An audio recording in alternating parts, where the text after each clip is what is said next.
આ મિત્રો અમદાવાદ રાજકોટ હાઈવે છે કે જે અહીં આવતી બસો આપણને હાઈવે ઉપર જ ઉતારે છે અને પછી અહીંથી રાજકોટ તરફ જાય છે અને સામે જે ગેટ દેખાઈ રહ્યો છે ત્યાંથી મા ચામુંડમાના દર્શન કરવા માટે જવાય છે। મા ચામુંડમાનું મંદિર આ જે ગેટ છે ત્યાંથી માત્ર 700 મીટરના અંતરે આવેલું છે। આ ચામુંડમાનું મંદિર કે જે આપણે ગેટેથી આવ્યા ત્યાંથી બિલકુલ નજીકમાં આવેલું છે અને આ સામે જે ગેટ છે ત્યાંથી ડાયરેક્ટ જવાય છે અને આ જે બજારવાળો રસ્તો છે ત્યાંથી મેન મંદિરે જવાય છે। તો મિત્રો આપણે પહેલાં અહીં આ મંદિરે મા ચામુંડમાના દર્શન કરી લઈએ અને પછી ડુંગર ઉપર જે મેન મંદિર આવેલું છે ત્યાં દર્શન કરવા માટે જઈએ।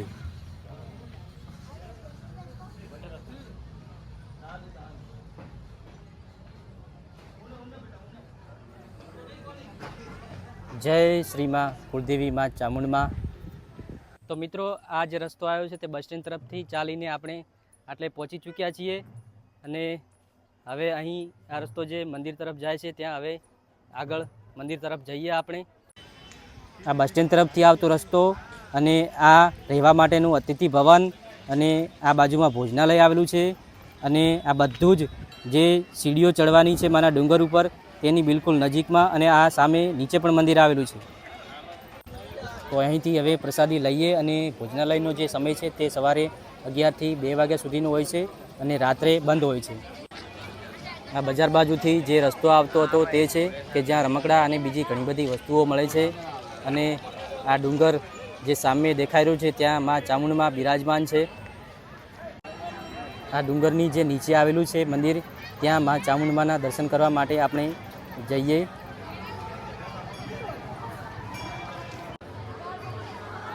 મિત્રો જે વયોવૃદ્ધ અને જે લોકો ડુંગર ઉપર ચડી શકતા નથી તે અહીં આજે નીચે આવેલું છે મા ચામુંડમાનું મંદિર તે અહીં બધા ભાવિ ભક્તો દર્શન કરે છે અને આપણે પણ હવે મા ચામુંડમાના દર્શન કરી લઈએ।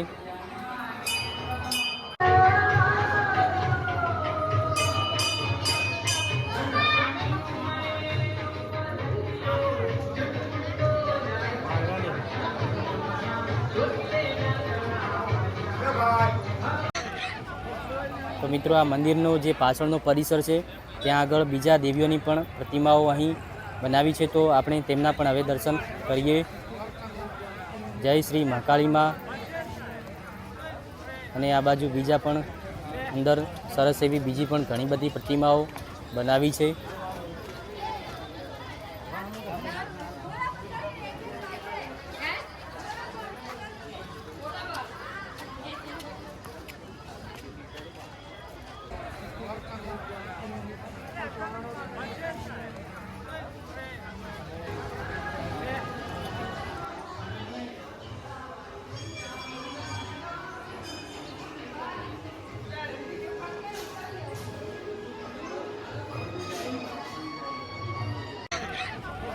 તો મિત્રો આપણે હવે જે નીચે માનું મંદિર હતું ત્યાં દર્શન કરી અને આવી ચૂક્યા છીએ અને હવે ડુંગર ઉપર જાય મા ચામુંડમા બિરાજમાન છે ત્યાં હવે દર્શન કરવા માટે જઈ રહ્યા છીએ અને અહીંથી જે 650 જેટલા પગથિયા આવેલા છે ત્યાંથી આપણે ચડી અને માના દર્શન કરવા માટે જઈએ। હવે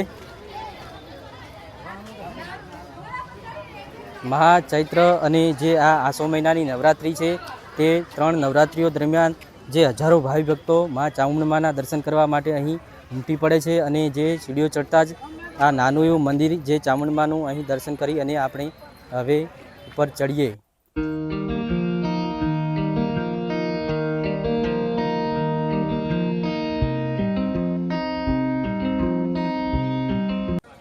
ડુંગર ઉપરથી નીચે જે ચોટીલા ગામના દ્રશ્યો કંઈક આવા દેખાય છે અને ભાવિ ભક્તો મા ચામુંડમાના દર્શન કરવા માટે ચડી રહ્યા છે।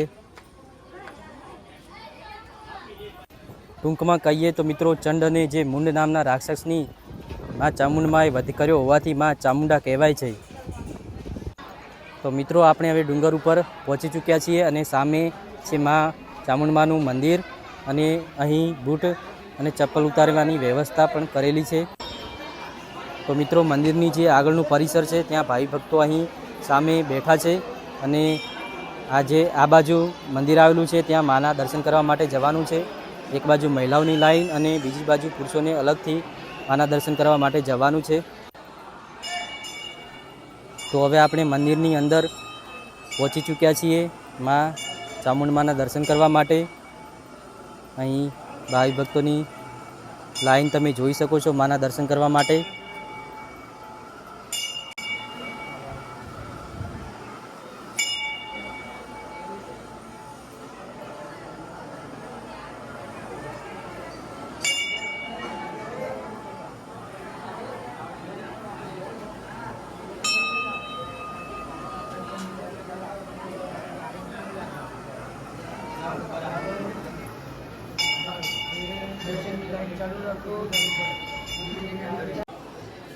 તો મિત્રો આપણે માના દર્શન કરી અને બહાર આવી ચૂક્યા છીએ અને અહીં આ બાજુ સામે બેસવાની જગ્યા પણ આવેલી છે. અને હવે આપણે જે રાત્રિ દરમિયાન જે અહીં રક્ષણ કરે છે તે કાલ ભૈરવ અને સિંહના દર્શન કરવા માટે જઈએ.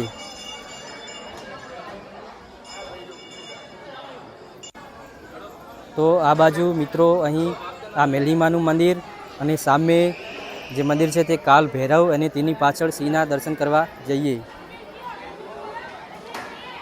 તો આ છે કાલ ભૈરવ દાદાનું મંદિર. જય શ્રી કાલ ભૈરવ દાદા. આ સામે પ્રસાદી માટેની જગ્યા છે અને આ બાજુ મિત્રો પ્રસાદી ચડાવી રહ્યા છે. એવી લોકવાયકા હતી કે રાત્રિ દરમિયાન આ સિંહ જે સજીવન થઈ જતો તેના આપણે દર્શન કરીએ. રાત્રિ દરમિયાન અહીં આ મંદિર લોકોના દર્શન માટે મિત્રો બંધ રાખવામાં આવે છે અને વહેલી સવારે ખોલવામાં આવે છે. અને આ બાજુ જે આ માં લખેલું છે તે મિત્રો આપણને જે નીચેથી દેખાય છે ત્યાં ઘણા બધા લોકો ફોટો પડાવી રહ્યા છે. અહીં જે લોકો પોતાનો એકવારમાં સિક્કો જેનો ચોંટી જાય છે તેની માં મનોકામના પૂરી કરે છે.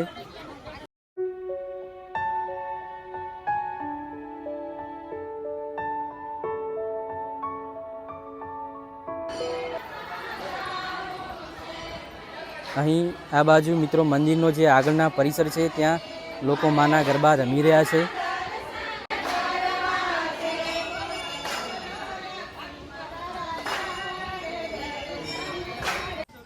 અહીં આવતા લોકોને રહેવા માટે અલગ અલગ સમાજની ધર્મશાળાઓ આવેલી છે, પરંતુ જે આ અતિથિ ભવન છે તે ચોટીલા ટ્રસ્ટ દ્વારા સંચાલિત છે અને અહીં દરેક વ્યક્તિ દીઠ 100 રૂપિયા ચાર્જ લેવામાં આવે છે, પરંતુ 2 કે તેથી વધુ વ્યક્તિ હોવા જોઈએ અને કોમન હોલમાં રહેવા માટે 50 રૂપિયા લેવામાં આવે છે.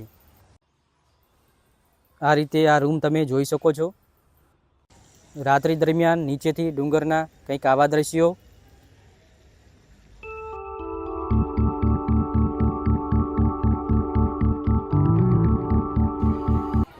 અને વહેલી સવારે ડુંગર ઉપરથી નીચેના દ્રશ્યો આવા દેખાય છે.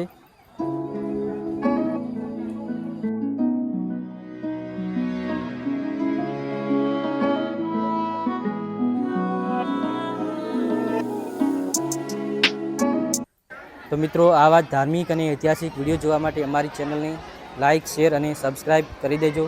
જય મા ચામુંડા.